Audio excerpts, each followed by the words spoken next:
Sonwar 25 November मुखेल वळ आणि पुनर्जिवंतपणाची भुरगीं देखून ती देवाची भुरगीं. नियाळाक आदार.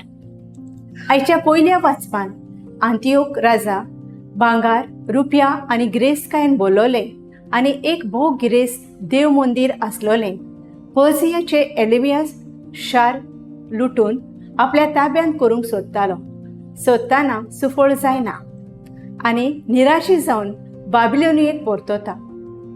आपली फौज हेर जाग्यांनी हारली म्हूण संदेश मेळतोच खोंतीन भरून पिडेन पडटा आनी मरणाचे तोणीर आसतना जुदेवांक पिडापीड दिली म्हूण तो खोंतवतात.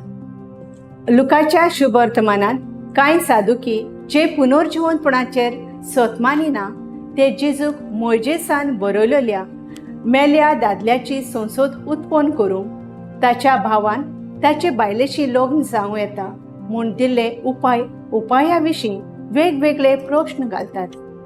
मेल्यांतल्या पुनर्जिवंतपण मात फकत पुर्ती आसतात तांकां फावो जातली आनी थंय दादलो आनी बायल ह्या लिंगाची अंतर आसना. सर्वेस्पर न्हयच फकत मेलोल्यांचो देव बगर सगळ्यांचो देव आनी ताचे मुखार सगळीं जिवीं.